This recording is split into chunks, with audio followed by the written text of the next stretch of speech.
تحية طيبة إلى المتابعين. خبر عاجل وردنا الآن. ألف مبروك زيادة رواتب الرعاية الاجتماعية في العراق. للاستفسار عن التفاصيل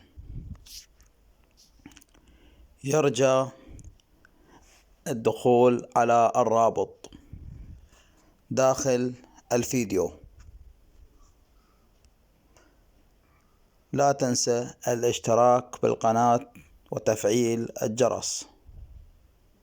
تحية طيبة إلى المتابعين.